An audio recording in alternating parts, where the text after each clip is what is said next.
बिस्मिल्लाहिर्रहमानिर्रहीम। बच्चों, हमारा जो आज का नेक्स्ट टॉपिक है वो चैप्टर नंबर 21 से है। ठीक है जी, जिसका नाम है जी interaction of radiation with matter. ये टॉपिक चैप्टर नंबर 21 के रिकॉर्डेड लेक्चर्स में अभी तक आपको नहीं मिला था। ठीक है, तो ये आज हम लोग करेंगे interaction of radiation with matter. एक इंटरेस्टिंग टॉपिक है जी ये। ठीक है, और शॉर्ट क्वेश्चन और एमसीक्यूज के लिहाज से इंपॉर्टेंट है, लॉन्ग के लिहाज से बच्चों ये इंपॉर्टेंट नहीं है। जस्ट इसमें से अगर आप लोग शॉर्ट क्वेश्चन प्लस एमसीक्यू देखें तो बल्क क्वांटिटी में इसमें शॉर्ट क्वेश्चन और एमसीक्यूज निकल सकते हैं। ये इतना इंपॉर्टेंट है एमसीक्यूज के हवाले से। ठीक है, तो बच्चों सबसे पहले देखें, आप लोगों ने ना इस पूरे चैप्टर में, इस पूरे लेक्चर में sorry, alpha particles, beta particles और गैमा, इन तीन चीजों के बारे में आपने मेन पढ़ना है। अल्फा, बीटा और गैमा पार्टिकल्स को आप लोगों ने स्टडी करना है। अच्छा, मुझे ये बताएं, radiation, interaction of radiation with matter में देखें, जब भी कोई रेडिएशन, ठीक है, किसी मैटर के साथ इंटरेक्ट करती है, यहां पे रेडिएशन से मुराद क्या है जी? अल्फा पार्टिकल्स जाके किसी मैटर के साथ इंटरेक्ट कर सकते हैं, बीटा पार्टिकल्स जाके किसी मैटर के साथ इंटरेक्ट कर सकते हैं। ठीक है जी, गैमा पार्टिकल्स जाके किसी मैटर के साथ इंटरेक्ट कर सकते हैं। हमने ये तीन तरह की इंटरेक्शन, और उसके बाद या न्यूट्रॉन्स जाके किसी मैटर के साथ इंटरेक्ट कर सकते हैं। हमने ये चार इंटरेक्शंस यहां पर बारी बारी स्टडी करनी है। ठीक है, चैप्टर नंबर 21 का बच्चों, ये जो हम टॉपिक आज डील कर रहे हैं चैप्टर नंबर 21 का, जो आपको मैंने ऑलरेडी लेक्चर सेंड किए हैं, उनमें जो उनसे नहीं है टॉपिक्स, ठीक है, ये उन टॉपिक्स में से पहला टॉपिक है। आप लोग स्मार्ट सिलेबस में जाके इसको देख सकते हैं। ठीक हो गया। So interaction of radiation with matter में बच्चों, अल्फा पार्टिकल जाके किसी मैटर के साथ इंटरेक्ट करता है, बीटा, गैमा या न्यूट्रॉन्स, इन चारों की हम लोगों ने बच्चों अब बारी बारी पेनिट्रेशंस भी पढ़नी है, आयोनाइजेशन वगैरह भी पढ़नी है। Interaction of radiation with matter में अब अल्फा पार्टिकल्स की इंटरेक्शन पढ़ेंगे हम, फिर बीटा की, फिर गैमा की, फिर न्यूट्रॉन्स की, फिर उसके बाद कहानी खत्म। सबसे पहले हम लोग चलते हैं बच्चों अल्फा पार्टिकल्स की तरफ। अल्फा पार्टिकल्स की तरफ चलते हैं। अच्छा जी, अल्फा पार्टिकल्स क्या होते हैं बच्चों? गौर से सुनना है आप लोगों ने, ध्यान से। बच्चों याद रखिएगा, ये जो पार्टिकल्स, ठीक है, किसी भी मीडियम में जो डिस्टेंस ट्रेवल करते हैं। बच्चों सबसे पहले मैं अल्फा पार्टिकल्स की अगर आपसे रेंज की बात करूं कि रेंज से क्या मुराद होता है, मेरा बोला हुआ एक एक लफ्ज किताब के अंदर लिखा होगा, आपने गौर से सुनना है। ये सारी अंग्रेजी में उसने किताब के अंदर लाइनें लिखी हुई है, जो जो मैंने आपको बतानी है।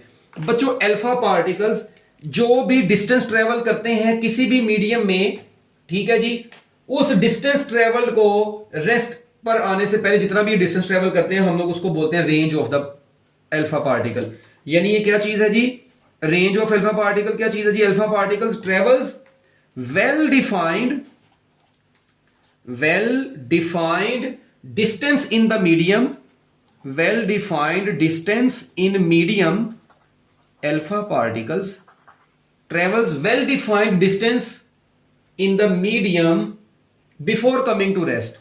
जो बच्चे मीटिंग में अपने नाम से नहीं है ना, असल नाम से, मैंने इनको यहां से रिमूव कर देना है और फिर ये मीटिंग में ऐड नहीं हो सकेंगे, इसलिए खुद मीटिंग से चले जाएं और अपना नाम सही करके आ जाएं बिफोर कमिंग टू रेस्ट। ठीक है जी, अल्फा पार्टिकल्स किसी भी मीडियम में रेस्ट पर आने से पहले जो डिस्टेंस ट्रेवल करते हैं, that distance is known as range of the alpha particle. और बच्चों मजे की बात बताऊंगा आपको कि ये जो रेंज ऑफ अल्फा पार्टिकल्स होती है, ये किन चीजों के ऊपर डिपेंड करती है बच्चों? ये डिपेंड करती है किसके ऊपर? Charge, mass and energy of the particle के ऊपर। बच्चों ये जो रेंज होती है ना अल्फा पार्टिकल्स की, ये इनके चार्ज, मैस और एनर्जी के ऊपर डिपेंड करती है। इसके अलावा बच्चों डेंसिटी ऑफ द मीडियम के ऊपर भी ये डिपेंड करती है। और तीसरे नंबर पे बच्चों ionisation potential of the atoms of the medium, ये ionisation potential of atoms of the medium के ऊपर भी डिपेंड करती है। बच्चों ये जो अल्फा पार्टिकल्स की रेंज होती है, ठीक है, ये अल्फा पार्टिकल्स की जो रेंज होती है बच्चों किस किस चीज के ऊपर डिपेंड करती है? उनके चार्ज के ऊपर, पार्टिकल के चार्ज के ऊपर, पार्टिकल के मास के ऊपर, उसकी एनर्जी के ऊपर, उसकी और जिस मीडियम में वो ट्रेवल कर रही है उस मीडियम की डेंसिटी के ऊपर और उस मीडियम के एटम्स की आयोनाइजेशन पोटेंशियल के ऊपर ये डिपेंड करती है रेंज। ठीक है, तो एक ये बात बच्चों आप लोगों ने बड़ी इंपॉर्टेंट, मैंने आपको बताया ये एमसीक्यूज के हवाले से ये सारी चीजें आप लोगों ने जो तैयार करनी है। उसके बाद बच्चों इनकी आयोनाइजेशन की अगर बात करें तो आपको पता है अल्फा पार्टिकल्स की आयोनाइजेशन पावर सबसे ज्यादा होती है, बीटा से भी ज्यादा, गामा से भी ज्यादा। आप लोगों ने मैट्रिक में भी पढ़ा होगा कि अल्फा पार्टिकल्स की आयोनाइजेशन पावर बच्चों बहुत ज्यादा होती है। ठीक है, और किसी भी देखें जब भी बच्चों अल्फा पार्टिकल्स किसी भी सॉलिड में, लिक्विड या गैस में से बच्चों गुजरते हैं तो अपनी एनर्जी लूज करते हैं और उसके एटम्स को, लिक्विड, सॉलिड या गैस के एटम्स को क्या करवाते हैं बच्चों? एक्साइट करवा देते हैं और उनके एटम्स या मॉलिक्यूल्स को आयोनाइज भी करवाते हैं। यानी अल्फा पार्टिकल जब भी किसी मैटर में से गुजरते हैं, सॉलिड, लिक्विड या गैस में से बच्चों जब भी ये गुजरते हैं तो ये उनको क्या करवा देते हैं? आयोनाइज करवा देते हैं, उनकी आयोनाइजेशन परफॉर्म करवा देते हैं, उनको आयंस में कन्वर्ट कर देते हैं। इनकी आयोनाइजेशन पावर इतनी ज्यादा होती है कि ये उसको किस में कन्वर्ट कर देते हैं बच्चों? उसकी आयोनाइजेशन करवा देते हैं। ठीक हो गया, ये बच्चों आप लोगों ने याद रखना है। उसके बाद आप लोगों ने एक चीज और अल्फा पार्टिकल्स के बारे में याद रखनी है कि अल्फा पार्टिकल्स आर 7000 टाइम्स, बच्चों याद रखिएगा 7000 times more massive than the electron. बच्चों ये इलेक्ट्रॉन से कितने गुना ज्यादा भारी होते हैं? 7000 गुना ज्यादा भारी होते हैं। ये भी बड़ा एक इंपॉर्टेंट एमसीक्यू है बच्चों, ये भी आप लोगों ने याद रखना है। ठीक है, ठीक हो गया बच्चों।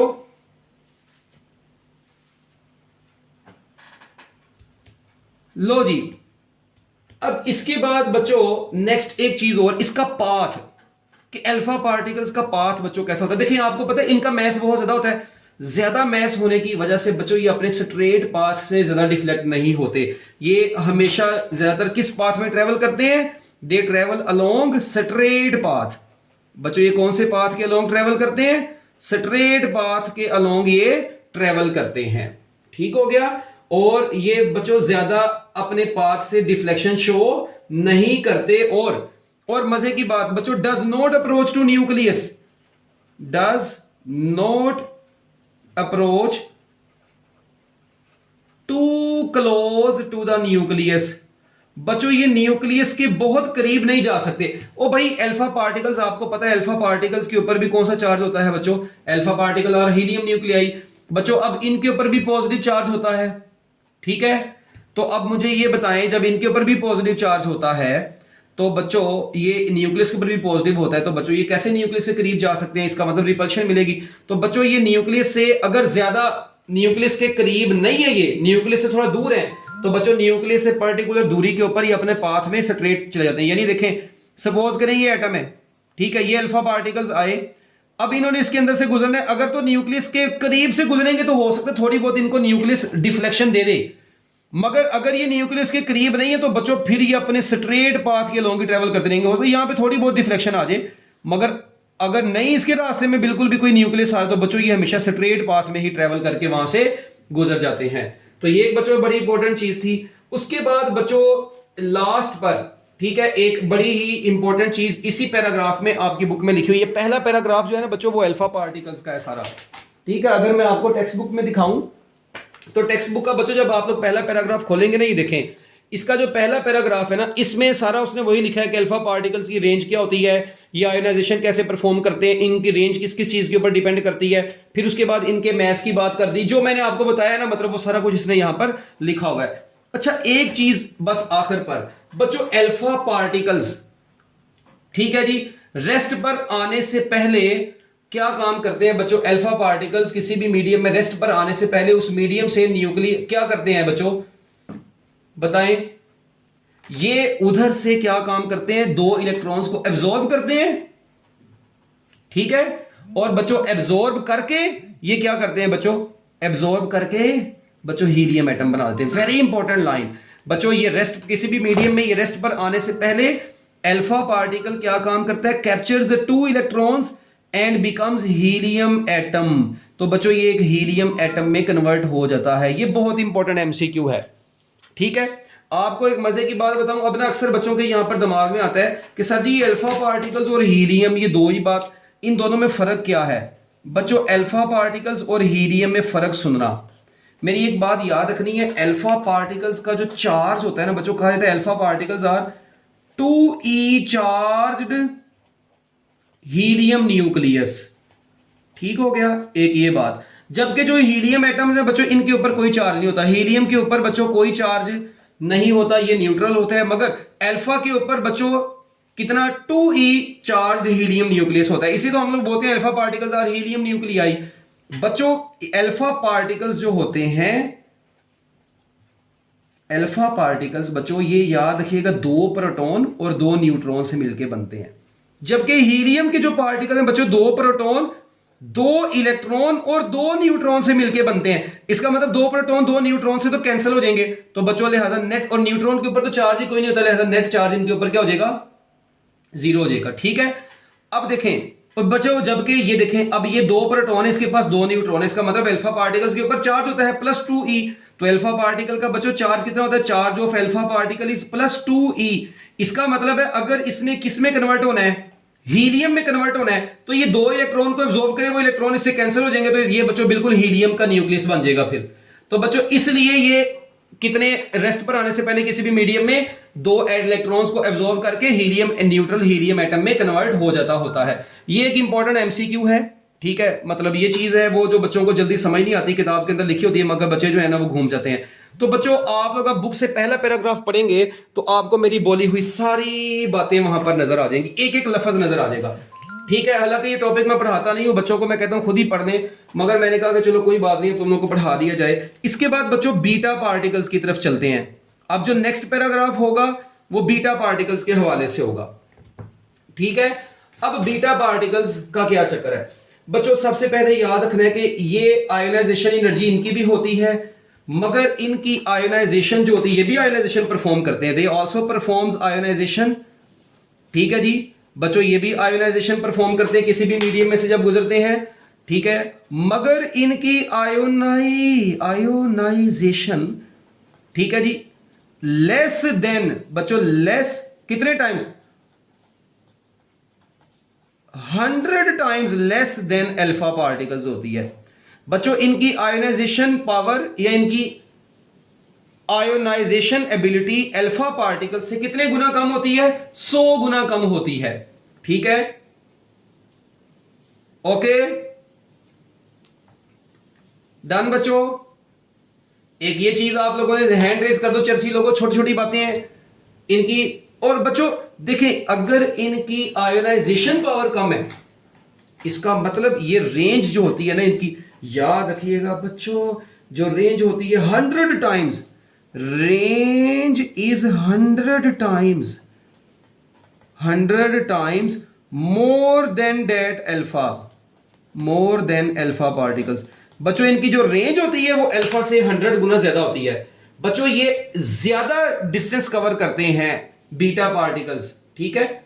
आयोनाइजेशन पावर इनकी कम होती है, मगर इनकी बच्चों जो रेंज होती है वो क्या होती है, याद रखना है आप लोगों ने, 100 टाइम्स ज्यादा होती है अल्फा पार्टिकल से। उसके बाद बच्चों इनके पाथ की बात कर लेते हैं, ठीक है। अगर इनके पाथ की बात करें, किनकी बात करें, इनके पाथ की बात करें, तो बच्चों याद रखिएगा, याद रखिएगा, easily deflected by the collision. बच्चों ये किसी भी चीज से टकराएंगे अपना पाथ चेंज कर लेंगे, यार मार्कर बेचारे सारे लोगों प्यारे होते हैं। Easily deflected by the collision. बच्चों ये इजीली डिफ्लेक्ट हो जाएगा कोलिजन से, ठीक हो गया।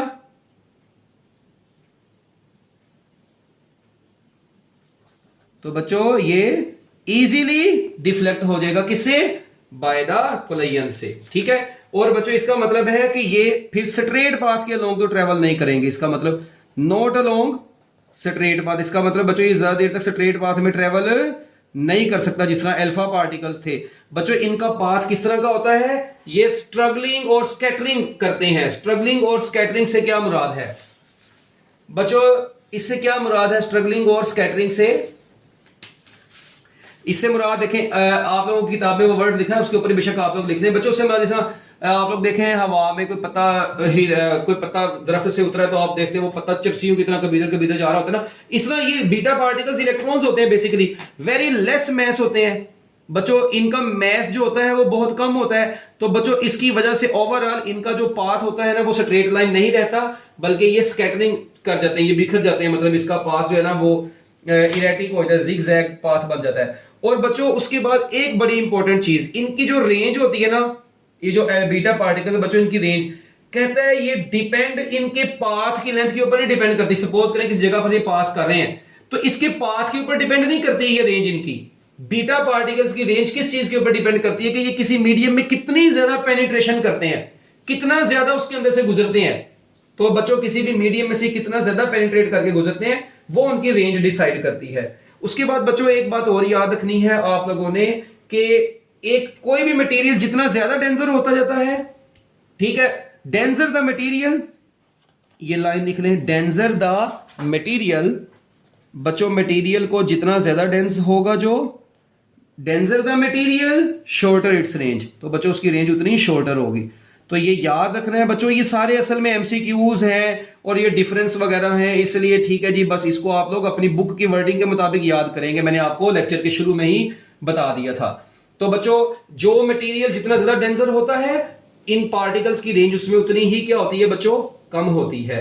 और एंड पर जाते जाते बच्चों ये बीटा पार्टिकल्स का आखिरी पैराग्राफ, ये जब आप लोग बुक से पढ़ेंगे ना आपको ये वाला पैराग्राफ नजर आएगा। ये पहला अल्फा का था, ये एंड वाला बच्चों किसका है, बीटा पार्टिकल्स का। ये वाला सारा पैराग्राफ यहां से शुरू हो रहा था, ठीक है।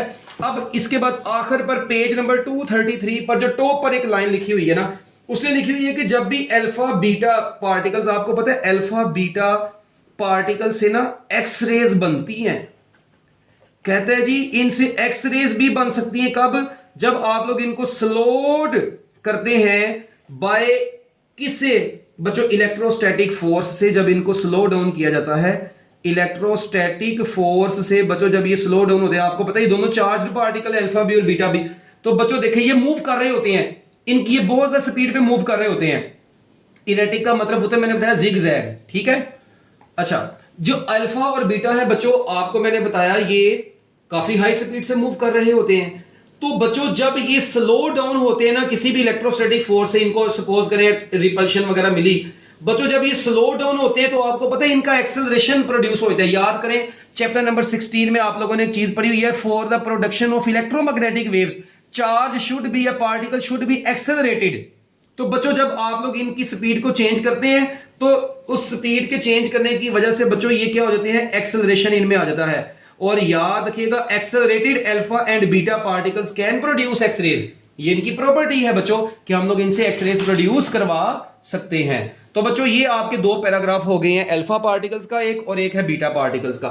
अब जो बच्चों इसके बाद ये देखें अल्फा भी हो गए बीटा भी हो गए, अब आती है गैमा और न्यूट्रॉन्स की तरफ, ठीक है। अब गैमा पार्टिकल्स का क्या चक्कर है, ये बुक से भाई बाद में अंडरलाइन कर देना सारा कुछ, ठीक है ना। गैमा पार्टिकल्स की तरफ चलते हैं, गैमा रेज की तरफ। बच्चों सबसे पहली बात गैमा के बारे में आपको पता है, दे प्रोड्यूस लिटिल आयोनाइजेशन। बच्चों इनकी ये वेरी लिटिल आयोनाइजेशन प्रोड्यूस करवाते हैं, वेरी लिटिल आयोनाइजेशन प्रोड्यूस करवाते हैं। बट बच्चों सबसे ज्यादा मोर पेनिट्रेटिंग पावर, बच्चों इनकी पेनिट्रेटिंग पावर अल्फा और बीटा से भी क्या होती है, ज्यादा होती है। मोर पेनिट्रेटिंग पावर, ये किसी भी मटेरियल को ऐसे चीर फाड़ के उसके अंदर से गुजर जाते हैं, ठीक हो गया बच्चों। उसके बाद आपको पता है गैमा रेज के जो फोटोन्स होते हैं, फोटोन्स को रिमूव किया जा सकता है, ये बड़ी इंपॉर्टेंट लाइन है। फोटोन्स रिमूव हो जाते हैं बच्चों by the beam, sorry from beam, photons remove from beam. बच्चों ये फोटोन्स बीम में से रिमूव हो जाते हैं किस तरीके से, बाय स्कैटरिंग और एब्जॉर्प्शन। ये हमने चैप्टर नंबर 19 में पढ़ा था बच्चों कि जब भी रेडिएशंस आके बच्चों फॉल करती हैं, फोटोन्स आके फॉल करते हैं, तो कुछ फोटोन आपको पता है जब भी किसी मैटर के ऊपर फॉल करते हैं तो कुछ फोटोन स्कैटर भी हो जाता है, एब्जॉर्प्शन हुई थी बच्चों किसमें, फोटो इलेक्ट्रिक इफेक्ट में, स्कैटरिंग किसमें हुई थी, कॉम्पटन इफेक्ट में, ठीक है, इन द मीडियम। तो ये उसी से रिलेटेड उसने यहां पर बात की है। ये पॉइंट है बच्चों एक। उसके बाद very very very important MCQ इसमें से क्या है, वेरी वेरी इंपॉर्टेंट एमसीक्यू बच्चों जो इसमें से एक बन सकता है, ये देखें जरा इधर, सबसे इंपॉर्टेंट बच्चों एमसीक्यू ये कि अगर बच्चों गैमा रेज के फोटॉन्स की एनर्जी 0.5 मेगा इलेक्ट्रॉन वोल्ट से क्या हो बच्चों, कम हो। बच्चों अगर गैमा रेज की फोटॉन्स की एनर्जी 0.5 मेगा इलेक्ट्रॉन वोल्ट से कम हो, या अगर इनकी एनर्जी 0.5 मेगा इलेक्ट्रॉन वोल्ट से ज्यादा हो बट 1.02 मेगा इलेक्ट्रॉन वोल्ट से कम हो, या बच्चों इनकी एनर्जी 1.02 मेगा इलेक्ट्रॉन वोल्ट से ज्यादा हो, तो बच्चों याद रखिएगा ऐसे गैमा फोटॉन्स जिनकी एनर्जी 0.5 मेगा इलेक्ट्रॉन वोल्ट से क्या होती है बच्चों, कम होती है, वो आप लोगों को पता है फोटो इलेक्ट्रिक इफेक्ट में हिस्सा लेते हैं। सर जी हमेशा बोर्ड के पेपर में इसमें से जब एमसीक्यू आता है ना, तो ये तीनों बहुत ही इंपॉर्टेंट कंसीडर होते हैं एमसीक्यूज के हवाले से। ठीक हो गया। उसके बाद बच्चों जो ऐसे फोटॉन्स, ऐसे एक्स गैमा रेज जिनकी एनर्जी बच्चों कितनी हो, ऐसे फोटॉन्स जिनकी एनर्जी 0.5 से कम होगी बच्चों, वो फोटो इलेक्ट्रिक इफेक्ट में हिस्सा लेंगे। मेरा ख्याल में गैमा बोल गया था, नहीं ऐसे नहीं है। जो बच्चों ऐसे फोटॉन्स जिनकी एनर्जी बच्चों कितनी होगी, 0.5 से कम होगी, और जिनकी एनर्जी बच्चों 0.5 से बड़ी मगर 1.02 से कम होती है, वो कॉम्पटन इफेक्ट में हिस्सा लेते हैं, वो बच्चों कॉम्पटन इफेक्ट में हिस्सा लेते हैं। ठीक है अभी। और बच्चों जिनकी एनर्जी 1.02 मेगा इलेक्ट्रॉन वोल्ट से ज्यादा होती है बच्चों, आपको पता है वो किस में हिस्सा लेते हैं, वो पेयर प्रोडक्शन में हिस्सा लेते हैं। ठीक हो गया बच्चों। तो याद रखिएगा आप लोग बच्चों पेयर प्रोडक्शन में हिस्सा लेते हैं। हम लोग ये कह सकते हैं, वैसे जो मैं पहले ही बोला था, कह तो सकते हैं, इसमें कोई मसले वाली बात नहीं कि ऐसे गैमा रेज, क्योंकि देखें गैमा रेज की एनर्जी आपको पता है कि मेगा इलेक्ट्रॉन वोल्ट के ऑर्डर में होती है, तो ये मेगा इलेक्ट्रॉन वोल्ट के हिसाब से तो सही है। ऐसे बच्चों गैमा रेज के ऐसे फोटॉन्स जिनकी एनर्जी 0.5 से कम होती है, वो फोटो इलेक्ट्रिक इफेक्ट में हिस्सा लेते हैं। फिर एक पेयर प्रोडक्शन आ गई, फिर बच्चों कॉम्पटन इफेक्ट आ गया। ये आपकी किताब में उसने पेज नंबर 233 पर बच्चों लिखा हुआ, photons of gamma rays being uncharged. बच्चों आपको पता है इनके ऊपर कोई चार्ज नहीं होता, बच्चों गैमा रेज के ऊपर कोई चार्ज नहीं होता, दे आर न्यूट्रल। बच्चों ये तो न्यूट्रल होते हैं, और आपको पता है ये किस स्पीड से ट्रेवल करते हैं, इनकी जो स्पीड होती है वो 3 × 10⁸ मीटर पर सेकंड होती है। बच्चों ये स्पीड ऑफ लाइट से ट्रेवल करते हैं। ठीक है। उसके बाद उसने लिखा हुआ है जी, they interact with the matter in 3 distinct ways. ठीक है, 3 डिफरेंट तरीकों से बच्चों ये जाके मैटर के साथ इंटरेक्ट करते हैं। तो ये उसने आपकी किताब के अंदर लिखा हुआ है। उसके बाद बच्चों गैमा रेज के अंदर से एक और बड़ा ही इंपॉर्टेंट पॉइंट कि इनकी जो इंटेंसिटी होती है, इंटेंसिटी ओबे इनवर्स स्क्वायर लॉ। बच्चों ये किसको ओबे करती है, इनवर्स स्क्वायर लॉ को ओबे करती है। बच्चों इनकी इंटेंसिटी डिस्टेंस के स्क्वायर की इनवर्सली प्रोपोर्शनल होती है। आप लोग गैमा रेज के सोर्स से डबल डिस्टेंस पर चले जाएंगे, उनकी इंटेंसिटी 4 गुना कम हो जाएगी। यानी गैमा रेज जहां पे प्रोड्यूस हो रही है उससे अगर आप लोग डबल डिस्टेंस पर चले गए, यानी डिस्टेंस बढ़ाते जाएंगे, तो इनकी इंटेंसिटी क्या होती जाती है बच्चों, कम होती जाती है। ये इनवर्स स्क्वायर लॉ को ओबे करती है इनकी इंटेंसिटी। एक ये बच्चों बड़ा ही इंपॉर्टेंट एमसीक्यू आप लोगों की निगाहों के सामने आया। और उसके बाद बच्चों देखें, ये सपोज करते हैं कोई भी एक मीडियम है, ठीक है, इस मीडियम में से गैमा रेज ऐसे ऐसे गैमा फोटॉन्स आए, वो ऐसे गुजरे। बच्चों जब आ रहे थे उनकी इंटेंसिटी आई नॉट थी, जब इस मीडियम में से निकले उनकी इंटेंसिटी सपोज करें चेंज होगी, उसको मैं आई का नाम देता हूं। अब जब ये किसी मीडियम में से गुजरते हैं तो इनकी इंटेंसिटी का जो चेंज होके आती है उसका फार्मूला होता है आई नॉट e⁻μx। अब ये फार्मूले का प्रूफ आपकी बुक में नहीं है। I = I naught. आई कौन सी इंटेंसिटी है, after passing through the sheet, जिस भी शीट में से ये गुजर के आए हैं। आई नॉट इनकी ओरिजिनल इंटेंसिटी थी, ई एक्सपोनेंशियल फंक्शन की तरह ई एक्सपोनेंट आ गया। एक्स बच्चों यहां पर क्या चीज है, थिकनेस ऑफ द शीट है। ये जिस शीट में से ये गैमा रेज के फोटोन गुजर के आए हैं, ये एक्स उस शीट की थिकनेस है। ओके। और ये म्यू क्या चीज है बच्चों, इस म्यू को बोला जाता है, इस म्यू को बोला जाता है कोएफिशिएंट ऑफ लीनियर एब्जॉर्प्शन। इसे क्या बोला जाता है, कोएफिशिएंट ऑफ लीनियर एब्जॉर्प्शन। इससे रिलेटेड बच्चों एक न्यूमेरिकल है आपकी किताब में, वो भी मैं भी आप लोगों को लास्ट पर करवा दूंगा। ठीक है, इसके न्यूमेरिकल्स में। तो आप लोग बच्चों इसको ज़हन में रखेंगे बस कि आई कौन सी इंटेंसिटी है, मीडियम में से गुजरने के बाद जो उसकी इंटेंसिटी है वो आई है, ठीक है। और मीडियम में आने से पहले आई नोट थी, म्यू जो मीडियम है, इस मीडियम ने इसकी इंटेंसिटी को कुछ एब्जॉर्ब भी तो करना है, तो वो बच्चों जितना एब्जॉर्ब करता है वो ये एब्जॉर्प्शन कोएफिशिएंट है, और एक्स यहां पर थिकनेस है। ये फार्मूला आया कहां से, ये आप लोगों की एफएससी की बुक में नहीं लिखा हुआ, ठीक है, ओके। लो जी बच्चों, ये एक बात आप लोगों ने यहां पर जहन में रखनी थी, ये आपके पास गामा रेज की भी बातें हो गई। उसके बाद बच्चों एंड पर आते हैं न्यूट्रॉन्स की इंटरेक्शन। एंड पर बच्चों जब भी न्यूट्रॉन्स किसी मैटर के साथ इंटरेक्ट करते हैं, last paragraph of this topic, ठीक है बच्चे, ये देखें जरा गौर से, याद रखिएगा सबसे ज्यादा पेनिट्रेटिंग पावर इनकी होती है, एक्सट्रीमली पेनिट्रेटिंग। बच्चों ये पेनिट्रेटिंग पावर इनकी बहुत ज्यादा होती है, एक्सट्रीमली पेनिट्रेटिंग होते हैं ये, ठीक है। दूसरा बच्चों आपको पता है ये न्यूट्रल होते हैं, इनके ऊपर कोई चार्ज नहीं होता। और बच्चों तीसरा ये कि इनको आप लोग किस तरीके से स्टॉप या स्लो, इसको बच्चों अगर आप लोगों ने करना हो, एक तो ये है कि इनको आप लोग स्टॉप भी कर सकते हैं या इनको बच्चों आप लोग स्लो भी कर सकते हैं बाय डायरेक्ट कोलिजन। इनको टकरा के भी बच्चों आप लोग स्लो डाउन कर सकते हैं, ठीक है। अगर ऐसे नहीं करना चाहते तो बच्चों याद रखिएगा वाटर या फिर प्लास्टिक की मदद से भी बच्चों आप लोग इनको स्लो डाउन कर सकते हैं। अगर फास्ट मूविंग न्यूट्रॉन है उसको आप लोगों ने स्लो डाउन करवाना है तो बच्चों आप लोग वाटर या प्लास्टिक की मदद से इनको स्लो डाउन करवा सकते हैं, ठीक है। प्रोड्यूस लेस आयोनाइजेशन, बच्चों इनकी जिसकी पेनिट्रेटिंग पावर ज्यादा होती है ना, याद रखें उसकी आयोनाइजेशन पावर हमेशा कम होती है, यानी पेनिट्रेटिंग पावर आयोनाइजेशन पावर से इनवर्स रिलेशन रखती है। वैसे भी देखें ना, एक मीडियम है, एक पार्टिकल है, वो मीडियम के अंदर से गुजर गया, ठीक है, पेनिट्रेट कर गया। बच्चों पेनिट्रेट किया इसका मतलब इसने पेनिट्रेट बहुत किया मगर उसको आयोनाइज इतना नहीं किया। मगर एक मीडियम में वो इसके अंदर ही ऐसे आया और इसका बेड़ा गर्क करता जा रहा है, उसको पेनिट्रेट करके मतलब बाहर नहीं निकला।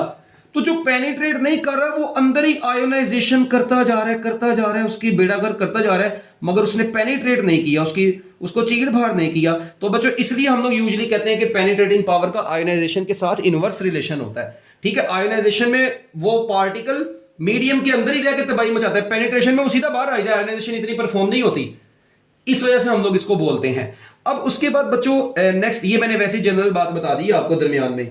उसके बाद बच्चों प्रोड्यूस लेस आयोनाइजेशन, ये जो न्यूट्रॉन्स होते हैं बच्चों बहुत कम आयोनाइजेशन प्रोड्यूस करवाते हैं। और बच्चों इनको अगर स्पीड अप करना हो तो बच्चों एक ही तरीका है, टेम्परेचर बढ़ा दें। They can be speed up by increasing the temperature. बच्चों आप लोग टेम्परेचर को इंक्रीज करवा के इनकी स्पीड को क्या कर सकते हैं बच्चों, आप लोग बढ़ा सकते हैं, ठीक हो गया। और एंड पर बच्चों जाते जाते आप लोगों को एक छोटी सी बात और बता दूं, यहां पर ना उसने एक टर्म लिखी हुई है फ्लोरेसेंस की, कि ये फ्लोरेसेंस क्या चीज होती है। ग्रीन ब्लॉक में आपको बच्चों फ्लोरेसेंस की डेफिनेशन नजर आ रही होगी। बच्चों याद रखिएगा ये किसी भी, it is a property of absorbing radiant energy of high frequency and reemitting energy of low frequency in the visible region of electromagnetic spectrum. देखें कोई भी सब्सटेंस या मटेरियल बच्चों उसकी ऐसी प्रॉपर्टी जिसकी वजह से वो किसी हाई फ्रीक्वेंसी वाली रेडिएशन को क्या करे, एब्जॉर्ब करे, और बदले में बच्चों आपको लो फ्रीक्वेंसी वाली रेडिएशन प्रोवाइड कर दे जो कि विजिबल रीजन के अंदर आ रही हो। यानी सपोज करें इस ऑब्जेक्ट ने अल्ट्रावायलेट रेडिएशंस को एब्जॉर्ब किया, यानी इसने अल्ट्रावायलेट को एब्जॉर्ब किया, और अल्ट्रावायलेट को एब्जॉर्ब करने के बाद बच्चों एनर्जी चेंजेस हुई और इसने आपको violet, indigo, blue, green, yellow, orange, red zone सी भी लाइट दे दी, यानी अल्ट्रावायलेट रेडिएशंस विजिबल में कन्वर्ट होगी, हाई फ्रीक्वेंसी वाली रेडिएशंस लो फ्रीक्वेंसी में कन्वर्ट होगी। तो बच्चों फ्लोरेसेंस क्या चीज है, property of absorbing radiant energy. ये रेडिएंट एनर्जी है, ये वो प्रॉपर्टी है, कौन सी प्रॉपर्टी, जो ये बॉडी ने इस रेडिएशंस को एब्जॉर्ब किया एंड री एमिट किया बच्चों, कौन सी एनर्जी को, लो फ्रीक्वेंसी और लो एनर्जी वाली रेडिएशंस को बच्चों उसने एमिट किया जो कि विजिबल स्पेक्ट्रम के अंदर आपको नजर आ रही है, ठीक है। तो इस चीज को बच्चों, इस प्रॉपर्टी का नाम हम लोगों ने क्या रखा हुआ है फिजिक्स में, फ्लोरेसेंस रखा हुआ है। एक फास्फोरेसेंस भी होती है, फ्लोरेसेंस में तो ये होता है फौरन री एमिशन हो जाती है, उसमें थोड़ी डिलेड री एमिशन होती है, थोड़ी देर के बाद री एमिशन होती है बच्चों, होती वहां पे भी ऐसे ही है, मगर थोड़ी देर के बाद अगर होगी तो वो फास्फोरेसेंस होगी, फौरन हो जाएगी तो बच्चों उसको फ्लोरेसेंस का नाम हम लोग देते हैं। तो ये बच्चों आपकी किताब के अंदर उसने इलेक्ट्रॉन, प्रोटॉन और न्यूट्रॉन, अपना सॉरी अल्फा, बीटा, गैमा और न्यूट्रॉन्स के हवाले से लिखा हुआ है। एंड पर आप लोग पेज नंबर 234 पर जब जाएंगे ना बच्चों, तो टॉप पर आपको एक टेबल नजर आ रहा होगा अल्फा पार्टिकल, बीटा पार्टिकल और गैमा रेज का। वेरी इंपॉर्टेंट टेबल बच्चों, आप लोगों ने याद रखना है। गैमा पार्टिकल्स की स्पीड जो होती है वो आपको पता है 3 × 10⁸ मीटर पर सेकंड होती है। जो अल्फा पार्टिकल्स हो या बीटा पार्टिकल्स होते हैं, याद रखना बच्चों, बीटा पार्टिकल्स की स्पीड 10⁻⁻ कितनी होती है जी, 8 मीटर पर सेकंड होती है। ठीक है, और अल्फा पार्टिकल्स जो होते हैं बच्चों, अल्फा पार्टिकल्स की जो स्पीड होती है वो आप लोगों ने याद रखनी है जी, वो होती है 10⁻7 मीटर पर सेकंड। तो ये टेबल में लिखी हुई है यार वैल्यू, आप लोगों ने इसमें परेशान नहीं होना। तो बच्चों ये आप लोगों को अल्फा, बीटा और गैमा के बारे में जो बातें मैंने बता दी हैं ये सारी आपकी किताब में लिखी हुई हैं। और इसके अलावा इनके सोर्सेज भी लिखे हुए हैं बच्चों। Typical source of alpha particle radon 222 है, और स्ट्रोंचियम 94 बीटा पार्टिकल्स का सोर्स है। ठीक है, और इसी तरह कोबाल्ट 60 जो है वो गैमा रेज का सोर्स है। उसी टेबल में बच्चों, ये टेबल बहुत इंपॉर्टेंट है, मैं आपको बार बार बता रहा हूं। और बच्चों उसी में देख लें जो अल्फा पार्टिकल्स है ना, उसने बताया जी अल्फा पार्टिकल्स एब्जॉर्ब हो जाते हैं एक पेपर से ही। Alpha particles can be absorb by a paper. बच्चों एक पेपर से भी अल्फा पार्टिकल्स, मतलब आपको पता है इनकी पेनिट्रेशन पावर इतनी कम होती है कि पेपर में से भी नहीं गुजरते। पेपर में से गुजरते वक्त बच्चों वहीं पर ये क्या हो जाते हैं, एब्जॉर्ब हो जाते हैं। और उसके बाद जो बीटा पार्टिकल्स हैं ये 1 से 5 मिलीमीटर ऑफ एल्यूमिनियम शीट के अंदर तक हो जाते हैं। मतलब beta particles 1 to 5 millimetre of aluminium sheet तक गुजर जाते हैं। और जो गैमा पार्टिकल्स हैं बच्चों वो 1 से 10 सेंटीमीटर ऑफ लेड शीट तक बच्चों इनकी पेनिट्रेशन पावर होती है। तो आप लोगों ने याद रखना है इनकी पेनिट्रेशन पावर गैमा रेज की सबसे ज्यादा होती है। अब मैं अगर आप लोगों से बच्चों स्पीड पूछूं, सबसे ज्यादा स्पीड गैमा की, उससे थोड़ी सी कम बीटा की और उससे कम अल्फा की, आप लोग देख सकते हैं बुक में। ठीक है, उसके बाद इनकी एब्जॉर्प्शन भी आपसे पूछी जा सकती है, इनकी रेंज इन एयर भी पूछी जा सकती है, इनकी आयोनाइजेशन भी पूछी जा सकती है। ठीक है, उसकी वैल्यूज लिखिए, इनका टिपिकल सोर्स भी आपसे पूछा जा सकता है। तो बच्चों ये कुछ बातें हैं जो कि आप लोगों को अब पता होना चाहिए। बीटा वाली का पेज शो कर दें। ओके जी बच्चों, तो ये आपका interaction of radiation with matter का टॉपिक खत्म हो गया है।